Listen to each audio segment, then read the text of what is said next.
All right.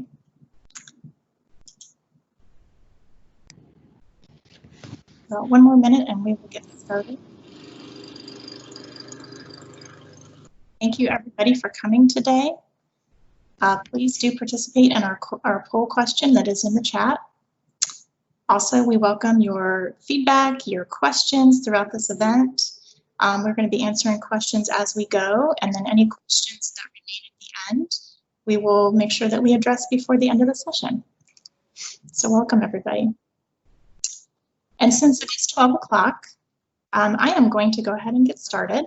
I just wanted to welcome you all to Working Effectively During COVID-19 and Beyond. Make sure as you enter today's session that you do toggle the toolbar at the bottom of your screen to disable your video feed and also to mute your mic. And if you're having trouble finding that little toolbar, just toggle your mouse and it should appear for you. Great. Welcome everybody. My name is Amy Hawkins and I'm a career counselor for Career Services. And I just wanted to start off today's session by sharing with you a few facts. Fact. Due to COVID-19, the U.S. unemployment rate hit 14.7% in April 2020, which was the highest recorded unemployment rate since the Great Depression. Fact, our nation's remote or telework workforce had already grown 159% between 2005 and 2017. And since February of 2020, 46% of American businesses have implemented remote work policies for their employees. Fact, essential workers, such as those in healthcare, food service, manufacturing, social services, and postal and shipping industries have had to adjust their way of working to follow strict safety protocols to protect themselves and their customers, often relying on the donation of protective equipment to perform their jobs. Fact, according to the CDC website, symptoms of stress during an infectious outbreak can include fear or worry over one's own or one's family's health, changes in sleeping and eating patterns, difficulty concentrating, increase in mental health related symptoms, and sometimes an increase in the use of alcohol, tobacco, and other drugs. Overlaid on top of all of that, our country has witnessed 3 and more senseless and horrific acts of racial violence in just the past 2 months. And you have a situation here where people are really struggling with not only a collective adjustment, but also a collective traumatic experience. So today we aim to address what employees have been experiencing. We know that that is a variety of responses and emotions since the outbreak of COVID-19 in a virtual discussion. Participants today, we would love for you to chime in on the chat with your comments, with your questions, which we will answer as we go. We have student employees, students, and staff members with us today, so welcome to everyone. Taylor Slocum from Career Services will be monitoring the chat. And without further ado, I would like to introduce our panelists. We would like to start with Royce Carpenter, if you want to give a wave. There's Royce. Royce is assistant professor and coordinator of the Interpreter Education Program at Columbus State. We also have with us Amanda Fox. Hello, Amanda. Amanda is a health coach with The Ohio State University. We have Maggie Hallett. Hey, Maggie. Maggie is Director of Workplace Health of Mental Health America of Ohio. And we round out our panel today with Michael Hicks. Hi, Michael. Michael is ADA and Compliance Coordinator for Columbus State Community College. Welcome, panelists. We're glad to have you with us. And in that same order, panelists, can you share a little bit more about the work that you do in your various organizations, starting with Royce? Hello. So I am obviously the interpreting coordinator, and my profession is sign language interpreting. And so several years ago, our profession is predominantly white, and I was getting a lot of questions on racial issues that was happening in the interpreting profession. So I started doing lots of research and trainings on diversity, equity, and inclusion, cross-cultural mentorship, And so I do that as well. I do coachings for companies and organizations on diversity, equity, inclusion, and as well as trainings for faculty, staff, and administration here at Columbus State around that, as well as interpreting, which I love. Thank you, Royce, and thank you for being here. Let's go ahead and talk with Amanda next. Yeah, thanks, Amy. So my background is in counseling. I'm a licensed professional counselor, and I currently work as a health coach at OSU. And my particular focus on the team is stress management and emotional well-being. We also have dietitians and exercise physiologists and public health professionals on the team. So we really try to bring a kind of holistic look to health and wellness overall. And specifically, I actually work with the health plan, meaning our clients are the faculty and staff of OSU, as well as their dependents who may be on the plan, adult dependents. I also have a background in career counseling. I did that for almost 12 years prior to going to OSU, and I've been with OSU now for not quite a year and a half. So we are, I was a career counselor during the last recession, which was interesting, and now I'm a health coach during a public health crisis, which is interesting. In working with individuals, I guess my role is really just kind of helping people figure out where they're at and kind of where they want to go to feel a little bit better in all areas of health and wellness. Wonderful. Thank you for sharing. And Maggie, can you tell us next about some of the work that you do? Sure. Thanks, Amy. So I work for Mental Health America of Ohio, which is a state affiliate of Mental Health America. And our agency does a lot of support and advocacy work for mental health in general. But my area of focus is really on workplace health. And so managing the workplace health program, really a lot of our focus is on how to create healthy work environments. So I've traveled all over Ohio and worked with close to 50 organizations statewide and helping them create healthy work environments and thereby hopefully having healthier employees. Wonderful. And Michael, I know a lot of us know your role, but tell us a little bit more about the work that you do. Sure. Yeah. Thank you. So the ADA component, the accommodation component, is a very small piece of what I do, but I work kind of like Amanda. I work specifically with employees, faculty, and staff that come to my office, come to me and ask for an accommodation, maybe for a disability-related limitations in the workplace. So that's one piece of what I do. I work closely with Royce and folks in the Health and Human Services Department and interpreting, coordinating and scheduling interpreters for our deaf employees. And people are often surprised that we have a good number of deaf employees working at the college, and people are often very surprised by that. So that's one component of my job. And then the compliance piece really is looking at compliance around campus, ramps and bathrooms, and from a physical and from a virtual space also. So as you can imagine, jumping into this virtual world, we were looking at are we compliant with how we're getting the message across to folks and everything. So it keeps me hopping, but it's really kind of I kind of manage everything ADA at the college.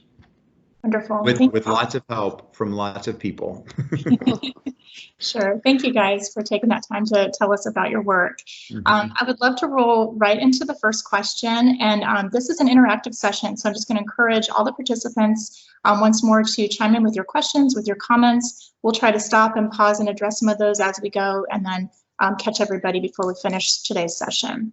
Also, we will be sending out an email list of links and resources that pertain to this session later on today. So let's roll right into our first question for panelists. What are you guys witnessing in your various work roles in terms of employee adjustment and coping since the outbreak of COVID-19? And I wanted to check in with Amanda first about that. I remember you talked about two different camps, the two different camps of workers. And can you tell us a little bit more about that?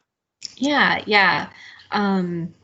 Well, so whenever we're talking about like coping through COVID-19 or any challenge, we kind of naturally land into like, what is effective coping, right? And I've had, I guess, a lot of conversations start with people wanting to be more effective, wanting to be more productive, or just saying things like, I need to handle this better. So I guess first and foremost, when I'm working with people, one of the first conversations I have is, what do those words mean to you? What is your definition of effective right now, or productive, or handling it well?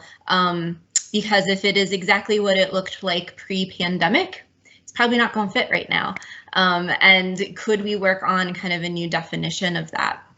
And so then through those conversations, I've kind of seen, I guess it's not so much two camps as it is ends of spectrums. So so some people kind of diving into overwork, like wanting to be very effective, wanting to be very productive, wanting to bring their best, and then just going above and beyond to the point of exhaustion trying to achieve that.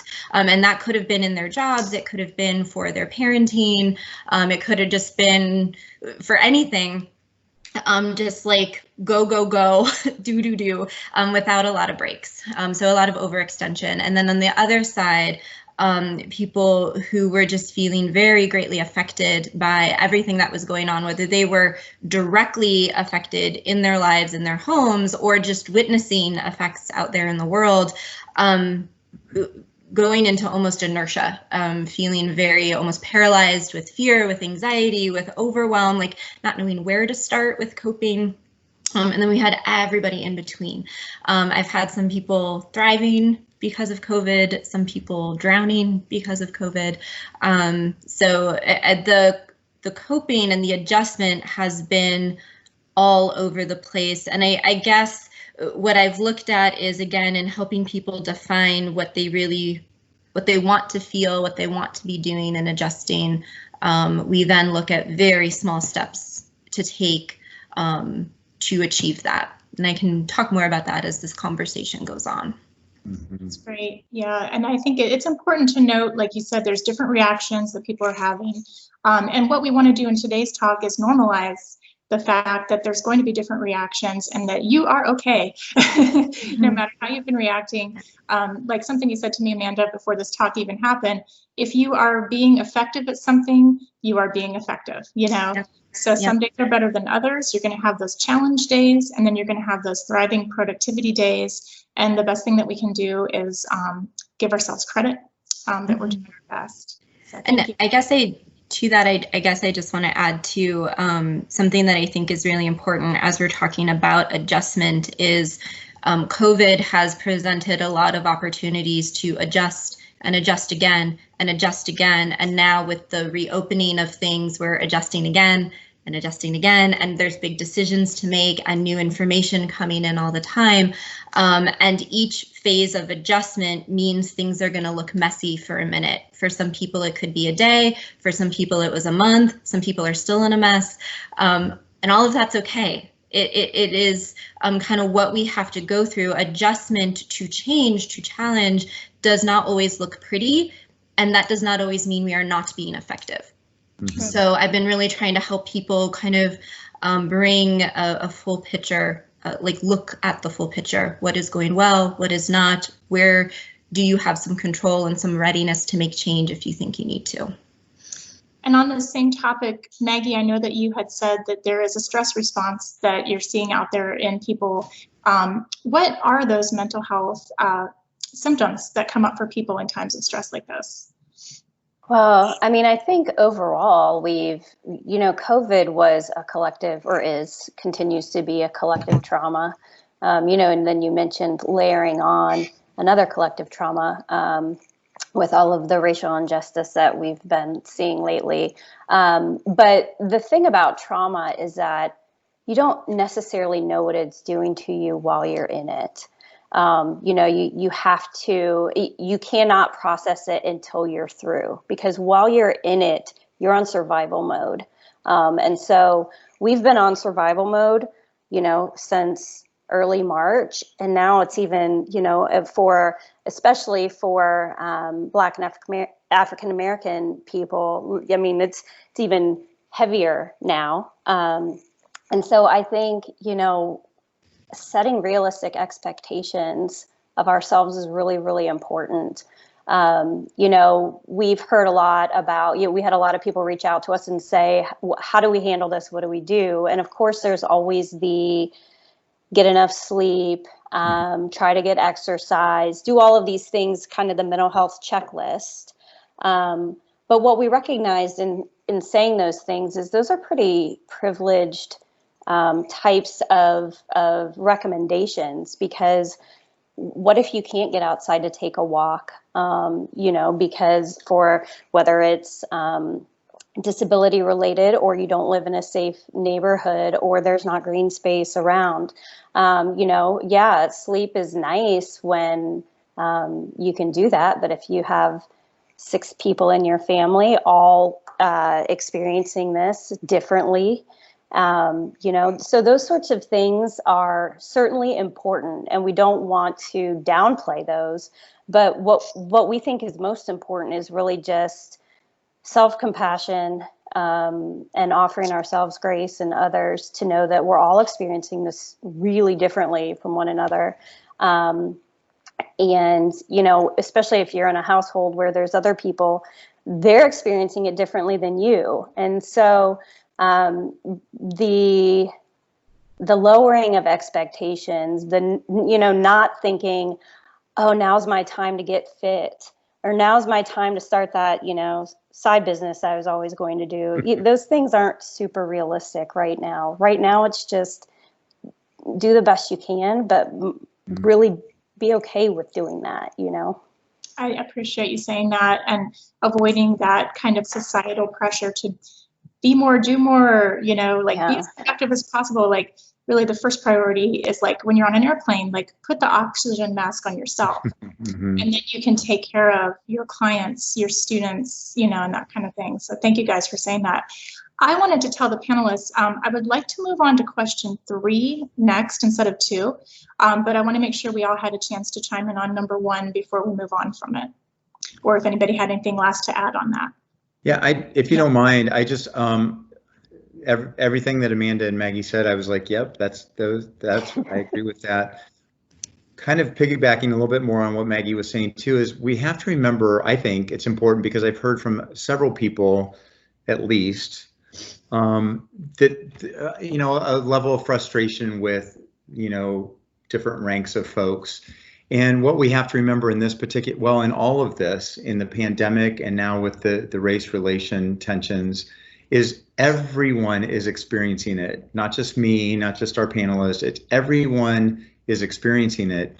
And so we have to remember that the folks that are leading the charge, leading the whatever facility you're at, they're also experiencing it. And we're talking about trauma, and we all experience trauma and grief, loss, and stress differently, right?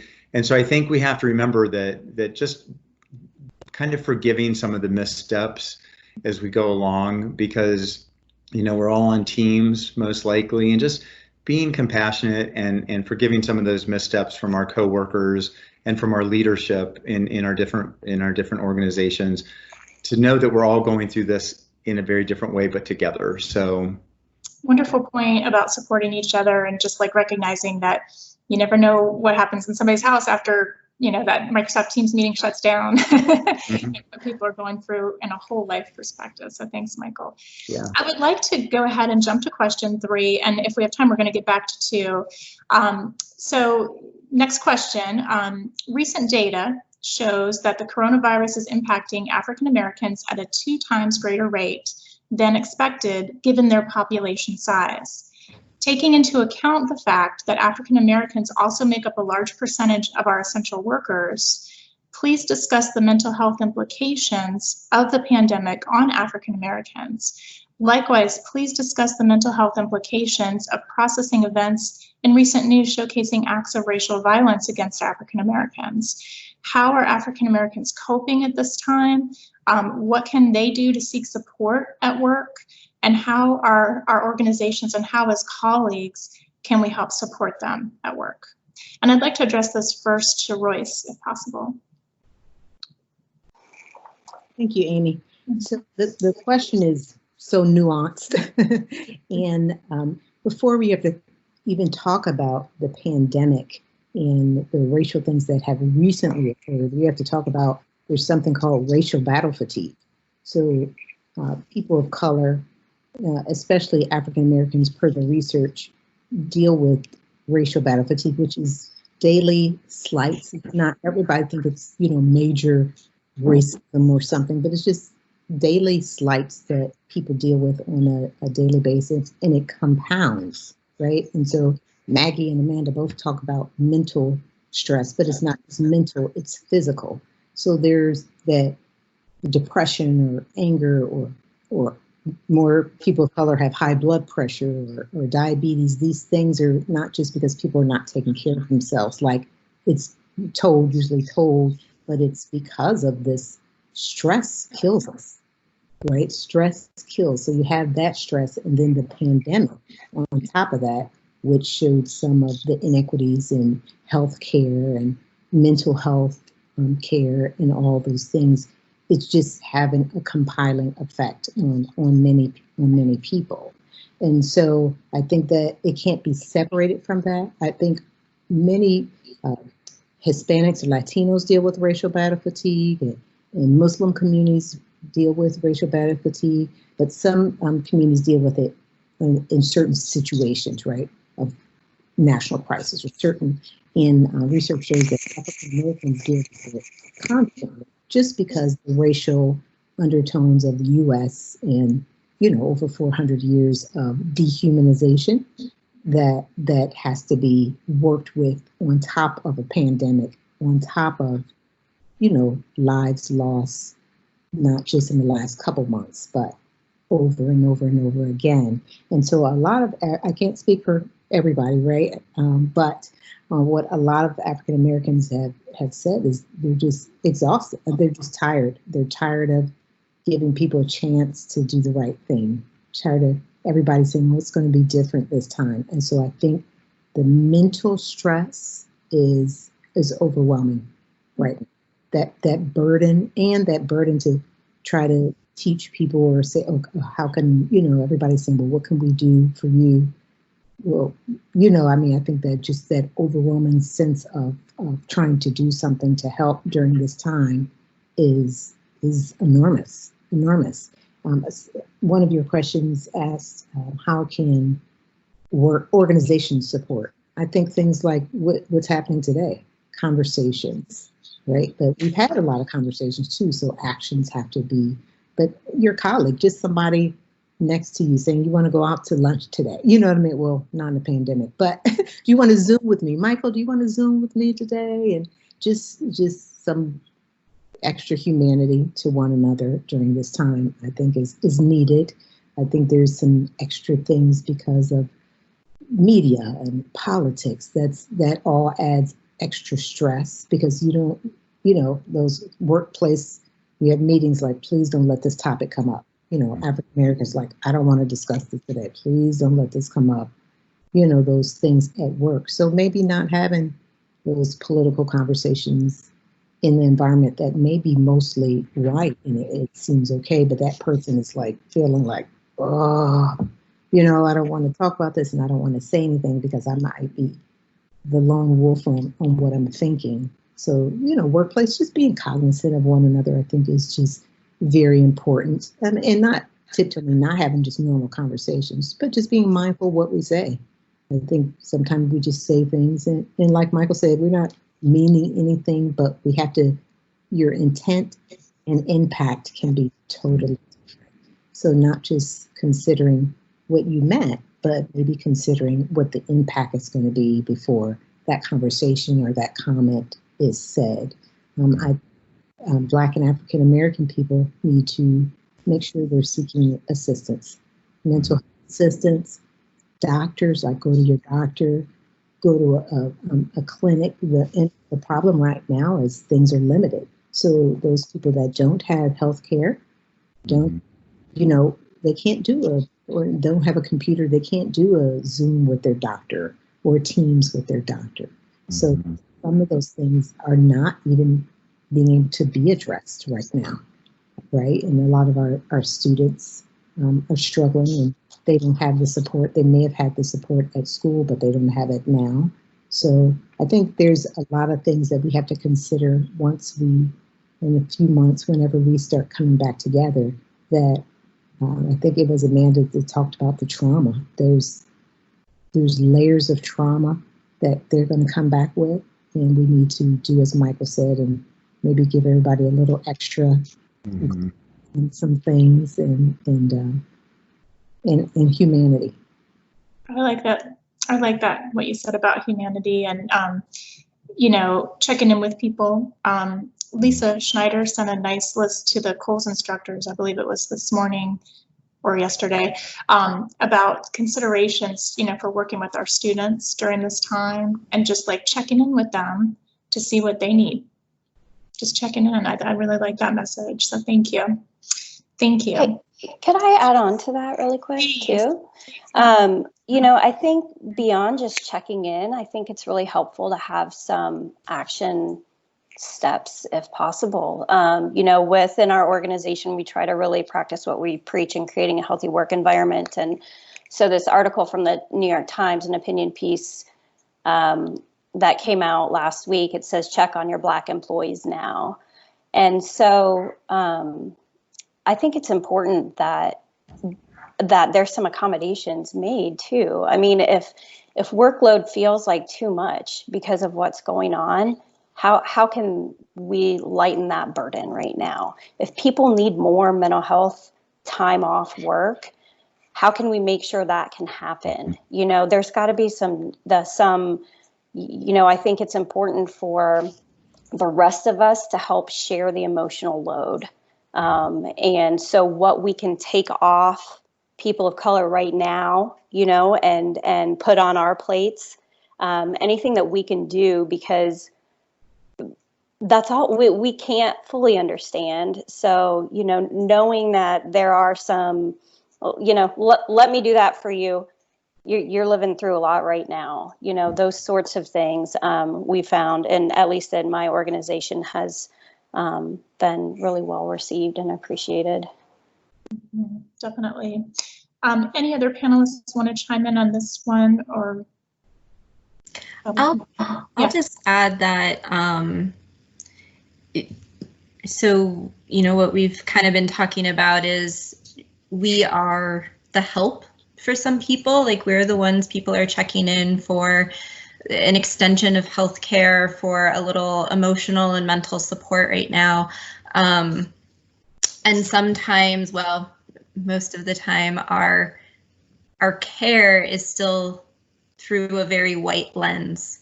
And I read about this a lot in the mindfulness practices. I'm a big proponent of that, but it's also not always been very welcoming to people of color, and certainly, you know, not Black people. There's been a lot of talk about that. So also, I guess I as the clinician of sort in this, who might be providing some of that mental health support in a way, kind of thinking about that and just being very mindful of my lens, of the lens that my methodologies have been kind of delivered through, and just using that mindfulness and making sure I'm meeting people where they're at and in a way that they need. So I'm doing a lot more listening to folks across the board. And when people are saying, I think to Royce's point, I have a lot going on and I don't want to talk about it. Can I just talk about my running routine? Cool. Like that. We kind of try to meet people where they're at, and lend support that way. I like that. It's kind of about not making assumptions and listening to each, you know, stakeholder, client, student, what have you. Yeah, thank you. That was a great point. Everybody made great points there. Well, I would like to combine a couple questions just for time purposes here, and welcome answers on both fronts. We're thinking about some of the good things that have come out of this. You know, we're going to switch gears to some of the good news. I know that there have been some employees who have had some wellness gains during this time. There's a lot of conversation like, oh, I'm using this fitness app and I'm doing this and, I'm getting my walk in every day and all these things. And there's also some really great workplace practices happening. I mean, we see it here at Columbus State, some really great workplace practices happening to support employee health and wellness during this time. So I would love to welcome comments from everybody on things that you've seen in terms of health gains, wellness gains in folks you've worked with, or workplace practices that stick out to you as being best practices during this time. I can start. Sure. I was actually thinking about this when Maggie was talking about like the checking in and taking some of the workload off. That's a great suggestion, and actually something we saw going on like as soon as things started. Like we just had this recognition, and when I say we, I mean kind of all of the folks I was working with throughout my coaching work, that some people had more capacity to focus on work than others. And so there was a lot of new and open communication about work needs that people really appreciated, particularly in the supervisor to employee relationships. Like they had more open conversations about like, I am struggling and I don't know that I'm okay. And supervisors saying, no, actually you're okay. Like you're doing great. And here's our priorities and how can we work together? So I think in opening up communication and meeting people with that humanity has been a gain in a lot of areas. And something that I think a lot of people want to see continue. And then certainly the flexibility, although a lot more has been piled on top of people in a lot of ways, there has also been a growth in flexibility, and people are really enjoying that. They're a bit more like in command of their own time and how they work and when they work while still getting the work done. And I know a lot of people want to see that continue. And within that, the time for basic self-care, a good meal for lunch, a break to just stop and think, a walk in the sunshine, even if it's just 5 minutes. Those are things that people are now having time to do. They are making time to do it. And they are talking about this is going to be essential going forward. I want to not necessarily go back to normal where I wasn't doing these things. I want to create a new normal where I can kind of take care of myself and my job at the same time, kind of that full humanity in our work. In other words, wellness. That's great. Anybody else want to chime in on this? Yeah, Go ahead. go ahead, Roy. Go ahead, Royce.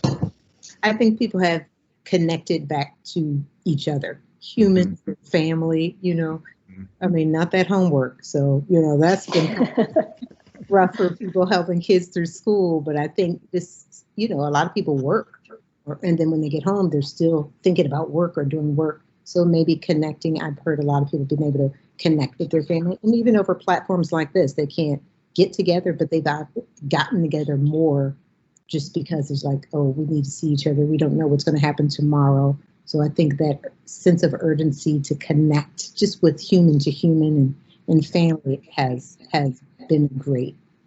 Yeah, and we know that need differs between communities also, right? So I think that when we assimilate to the way things should be in our working world, we forget about that stuff. And so I think it's important that some communities, some cultures are moving back to that. And so I think that's valuable.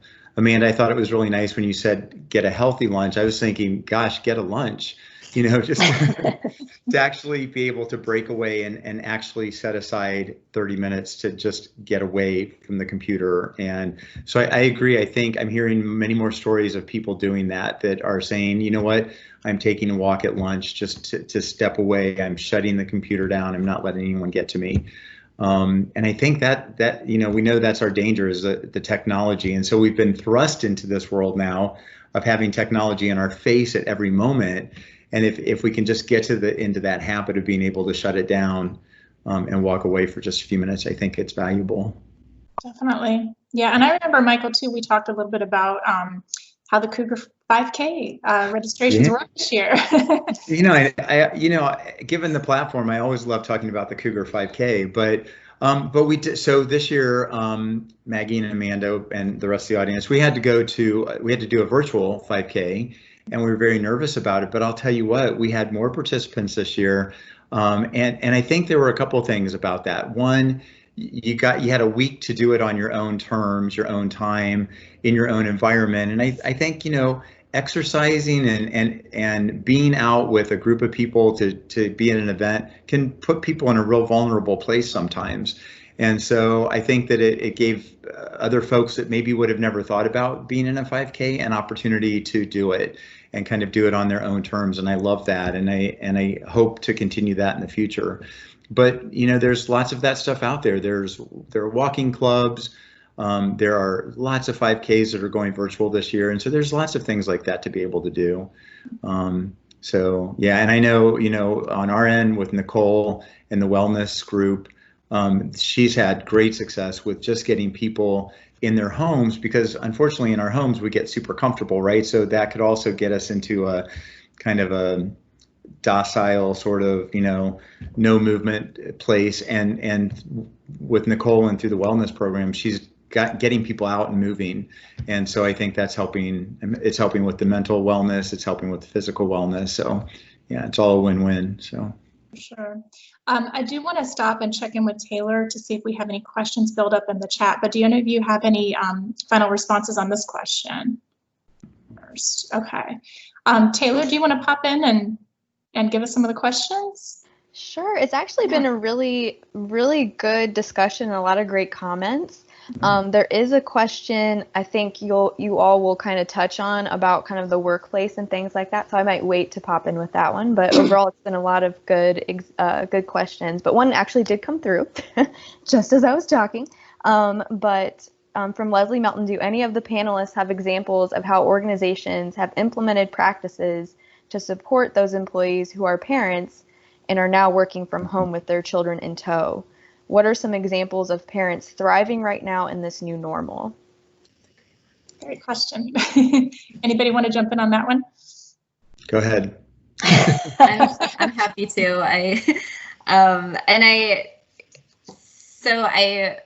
In terms of like what the employer is doing, which is OSU, interestingly enough, I think Thursday this week, there is a webinar being hosted on COVID-19 and caregiving, and that's going to include parenting as well as if you're caring for like elder relatives and things like that.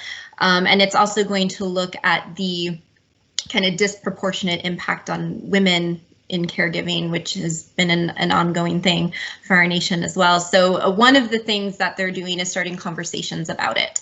How has parenting and caregiving in general been impacted because of COVID? What dialogue do we need to have around that? And I think that will, usually lead to then more conversations within departments and colleges and things to kind of address it.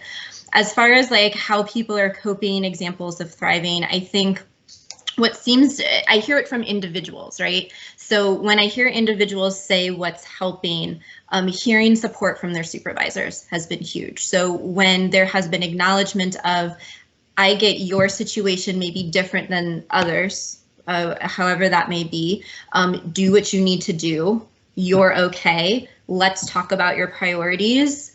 Let's see what you want to do to get that done. What do you need? So just having those dialogues and just getting that little bit of affirmation and validation that like, hey, if you're struggling, if this looks different right now, you're not in jeopardy. Like, we're going to support you. We'll figure this out. That's been huge. As far as what individuals are doing, what seems to help is figuring out some way to compartmentalize. Environments offer emotional cues, they offer mental cues. So for example, one of the things I've seen is everybody's home. And so parents are home with their kids. And when we're home, that's our time to focus on family. When we're at work, we focus on work. But now work isn't home. And so there is this pull to focus on work and this pull to focus on family, both fully. And that's just not possible. So talking to people about how they can schedule their time to compartmentalize a little bit, how they can arrange their environment to compartmentalize a little bit, get a little space for what they need. So it may be planning to do certain projects while kids are napping or before they get up in the morning, or maybe it is setting up their workspace where they can shut a door and leave it and get back to focusing on family, things like that. It's not perfect. It still is incredibly stressful. A lot of people are saying, I feel like I'm just barely getting by, but I'm getting by. And they make little adjustments to just feel a little better while they're doing it. And two, I think it was Royce's comments earlier, that connection. So talking a lot about mindfulness, if they are being pulled in a lot of different directions, when you do have 5 minutes with your kid or 5 minutes with a coworker, can you lean into that? You know, really listen, really engage, really enjoy that connection, because these little moments of positivity and connection do wonders for our mental health when we take time to savor them. I've also seen a lot of people lean into gratitude. I guess that's the last thing I'll say, especially in the early days when folks were just like scrambling. They would talk about all the things that were different and scary and stressful, and then say, but I'm so grateful that my family has this, or that we're okay in this way, or that I get this time with them, even though it feels like madness. So that gratitude has been a real powerful, positive emotion. And to the point of stress and what stress does to our bodies, positive emotional states shift our bodies out of that. Our heart rate slows, our blood pressure goes down, our breathing deepens.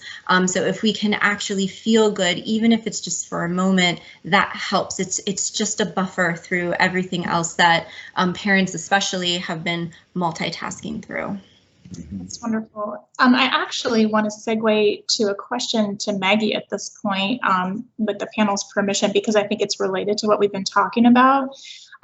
So I know that, like Maggie, you and I talked about, there are some best practices in terms of, you know, addressing employee health and wellness. And actually, you know, we can look at research on marriages and divorce, and in similar fashion, you know, why employees want to stay with a company, you know, why they want to stay there. And you say it has to do with something called positive sentiment override. And I was wondering if you could tell us about that a little bit. And while you do, I'm going to put up a screen that I hope you guys can see when I share it. And I'm just going to have it up while Maggie's talking so you know what it's about. Okay. Yeah. Sure. So if there's any other therapists on the call, you might be familiar with the work of John Gottman. He is the man who became famous for being able to predict divorce in couples. And so he came up with this notion of positive sentiment override, which is basically like saying there's enough goodwill built up in any relationship that will help you ride the waves of difficulty that, you know, naturally arise in any type of interpersonal relationship. He just looked mostly at, you know, marriage or partnership relationships. So in all of the research that we've done on work environments, we see a lot of correlation between, you know, why people tend to leave a interpersonal relationship or a partnership, and why somebody would also leave an employer. And basically, what we found is there are certain attributes that build positive sentiment override in a workplace, and then there's ones that undermine positive sentiment override in a workplace. And so in the work that we do, all of our recommendations for organizations are always geared towards building this notion of positive sentiment override. I've worked with a lot of behavioral health organizations across the state, and the only thing constant we have in BH is change. I mean, there's change in Medicaid reimbursement all the time. They had a huge structural change recently. And so there's been a lot that employees have needed to ride through with organizations, and the ones that did it the best were the ones that had, you know, the notion of these positive sentiment override attributes. And I think one of the most important things for both employers and employees to recognize is that if you're a client-serving organization, if you prioritize your employees over everything else, over clients. I mean, you hear this with marriages too. If you prioritize a marriage, the kids are going to turn out, you know, fine. But if you prioritize the employees, everything else will fall into place because they will be more productive for you. They will be happier. They'll be less likely to turn over. Your clients will get better care, all of those things. And so these are the things that we see build positive sentiment override. And just that is the focus on the employees versus looking at them as, expendable. And that things are distributed fairly. Raises, praise, opportunity, and that transparency in an organization is probably one of the most important things. We have the saying that we always use is just like the greater transparency that you have within an organization, the quieter the grapevine. And so when people feel like they know what's going on, and when they feel like change is happening with them instead of to them, in an organization, they're more bought in, they're more engaged, and they're more likely to, stay with the organization. So, for employers, these things are very important. But then for any students on here, when you're looking for work, ask about these things. Find out, what they do to allow for self-care. Ask how rewards are distributed within the organization. Ask what kind of training supervisors go through to become supervisors. One of the things we most commonly hear is that this person was a great, frontline worker, so he or she was promoted. And then once they got promoted, they were never trained on how to manage people. And so they were struggling as a supervisor. So these are things, that I think seem like common sense, but organizations don't always practice without, thinking about it. Well, these are all great points, and I can share that slide with the participants after this meeting later today if that was useful for you in the resources that we send later on today. So thank you for sharing that. All good information. I wanted to address I'm sorry, Amy, can I add on to that one more? Yeah, please do. Maggie, I love that slide.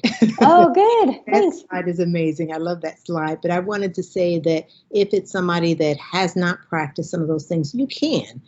Sometimes we think things can't change, or a person or a supervisor, it can, or even ourselves, just looking at some of that. Sometimes you're not cognizant that you're even doing some of the negative aspects, even in relationships, right? Me and my husband have been together 30 some years. So there's ebbs and flow in your relationship, and you're not cognizant that you might be doing the positive things or the negative things. So just recognition. And I think having that slide for people will just kind of remind you that, oh, wait a minute, I might be doing this. Maybe I should do this. So that was a great slide. I loved it. Thank you. Thank you. And, with all of the organizations, we've started doing reassessments over the past couple years. And because they've seen this and implemented changes towards this, every single one of them has a decrease in turnover and an increase in overall workplace well-being. Mm-hmm. So I 100% agree. We see change, we see change from the top down in organizations. So it is good.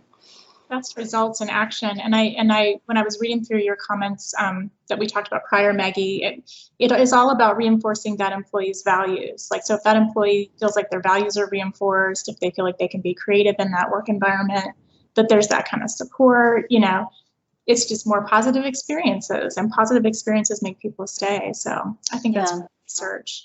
It seems like common sense, right? If you feel valued, then, you're going to thrive. You're going to thrive. I have a question from Cheryl in the chat, and she might have been waiting, so I want to make sure I get to it. Cheryl says, I haven't been in the job market in over a year. What kinds of changes in the workplace and job market will I be facing when I start looking in the fall? So actually, I want to tell the panelists, maybe we can chime in on a couple of things here. Changes in the workplace, yes, but also what kinds of questions should job seekers be asking when they go looking for opportunities, at this time because of COVID-19? How can they empower themselves through the job search process to be able to consider employers, and make sure that that's going to be a good fit for them? What kinds of things should they be asking? And on the flip side of that, what kinds of skills should employees have going into these newer work environments, these ever-changing, ever-adaptive work environments that I don't think we're just going to see right now, but I think this is going to be a trend for the future as we're seeing more and more companies say, hey, we don't have to go to a building and have this huge electric bill and have the lights on all the time. You know, we may have more and more people working from home. So the two parts of that question, you know, three parts actually. What do people going into the workforce need to know? What are good questions to ask employers? And what are good skills for students to have as they enter this job search? Sorry, that's a lot. Well, I'll let everybody else answer kind of the tail end, but I'm just going to start by saying that I do think that especially now the job market's shifted a bit right now, right? But once it gets back to normal post COVID, I do think that knowing yourself, you know, when growing up, and I think Royce and I can probably both agree on this, like you didn't always have, like you couldn't really observe and ask questions about culture and is it a good fit for me? So sometimes you just took a job just to take a job, right? And I think now it's just incredibly important, and I think we have the ability sometimes to do this. Do I fit? Will I fit? And I'm at a point in my life where if I don't fit, I'm not going to be there. And so I think, especially with everything that's going on now from a race relations perspective, if you find out, if you do enough research and you find out that, hey, this place is not going to offer me the culture that I need to be exposed to kind of go back to Maggie's list of the attributes of the good things that are taking place here, then maybe it's not a place for me to start. You know, I would start looking at the places that I know I'm going to fit into, or at least think I'm going to fit into. So that's a great point. Anybody else want to chime in?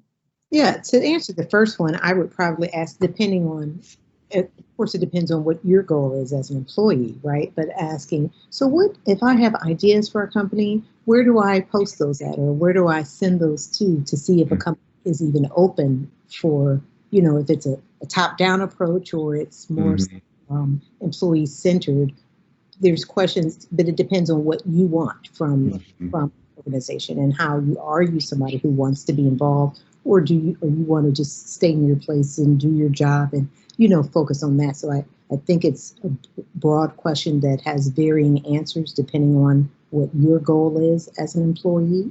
But as far as what you should have, I think there's two essential things that we have going forward related to even Michael's comments is understanding soft skills, being able to deal with people, and having an emotional intelligence, right? Just understanding myself, what I think and what I do, but understanding people around, customers, employees, vendors. Having that emotional intelligence is going to be a big factor moving forward. And if you don't have those, this is the time before you seek the job to learn what those are and what you can do to increase emotional intelligence and soft skills, because I think both of those will be essential. I agree with you so much. I just want to chime in here and say the emotional intelligence thing I think is big, and also being comfortable with ambiguity because it's going to be so ever changing, and being comfortable with working independently and learning new skills on one's own, because training looks so much different these days. So a lot of training is self-training. So being comfortable with change, having emotional intelligence to ride the waves, being comfortable with ambiguity, being able to work independently, but still part of a team. And then always those communication skills, they're just always going to be vital, you know. Other thoughts on that one, on the skills or the questions? I will get to some of the chat too, because there were some excellent suggestions in the chat. But I heard somebody wanted to jump in here. Well, so I guess what I have to say comes a little bit, I guess I'm thinking about, we're in a recession. I think that was just recently confirmed. It started in February. So what I'm saying is coming from doing career counseling last time we went through a recession. And it speaks to I think it was what Maggie was saying about trauma. We don't always know we're in trauma when we're in it. And so our economy, our workforce is going through its own sort of trauma right now. And sometimes what we need to do to get through that is we go into that crisis mode, that survival mode. A lot of businesses, because of loss of business, of cuts and things like that, are going to be doing more with less. We prioritize efficiency. And we saw that after the last recession. So a lot of workers were cut, and then the people who were left were just bombarded with work. What I see as a problem, and something that I hope we are all more mindful of, is to not stay in survival mode. I've been reading a lot about systems lately, whether, big economic systems or just people. And I saw something that when you maximize a system for efficiency and a certain type of efficiency, we can sacrifice resiliency. And so that's something that I talk to people a lot about with their own individual structuring of their jobs, their workflow, their schedules, is you can manage your time to the minute and be incredibly efficient. But what about your own personal resiliency?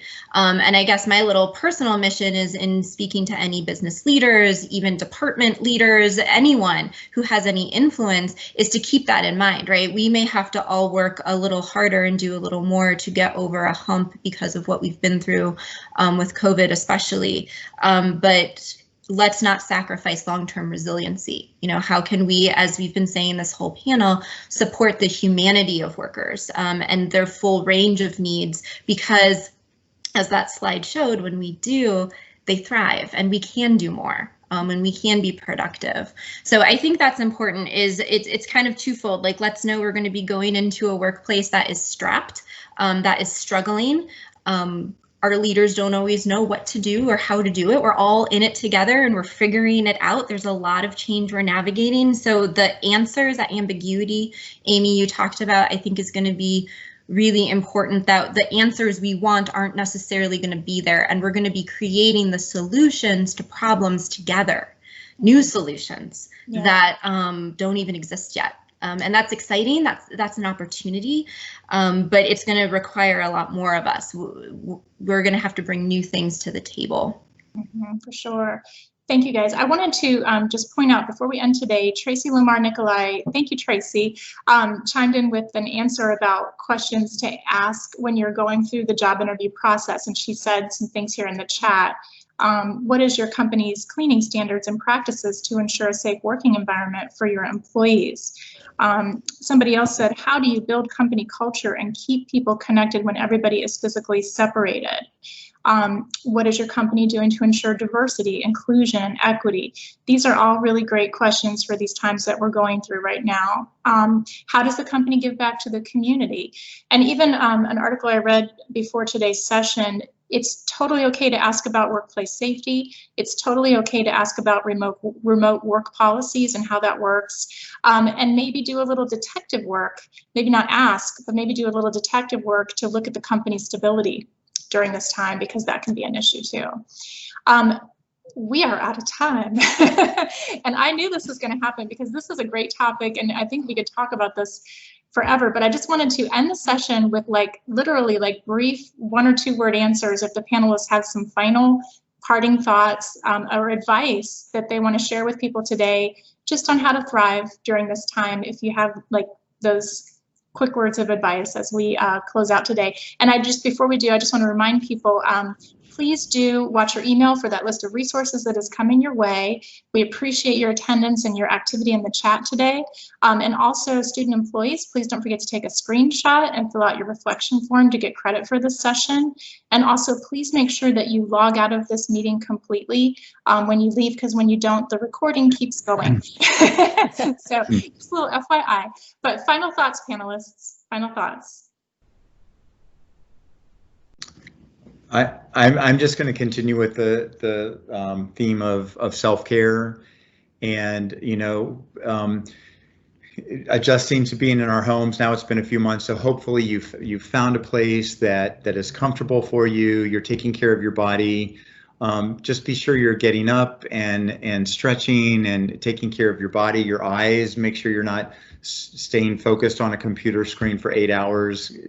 to take some time away from all that, take some time for you, and make sure you stay connected. Just be connected with your team, whether it's a weekly check-in or friends on campus or wherever you're working. Just stay connected.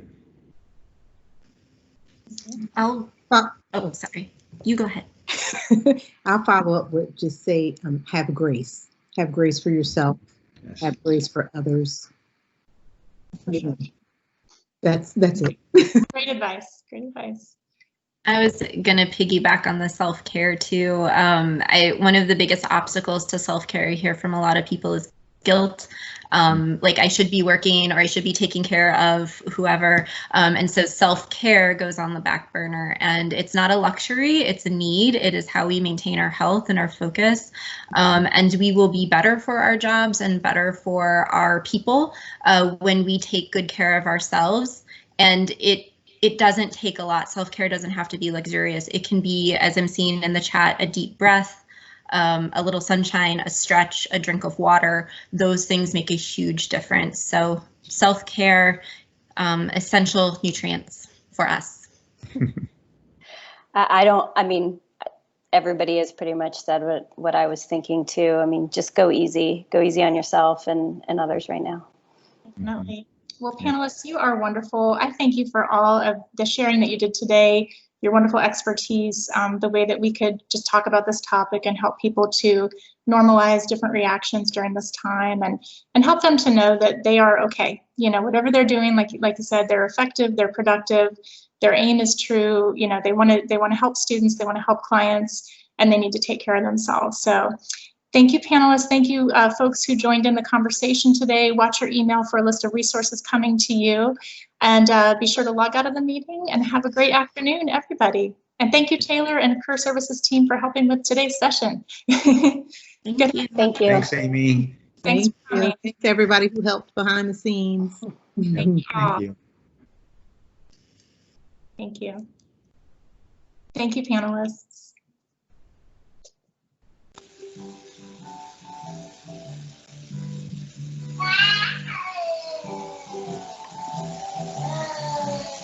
Thank you. Thank you.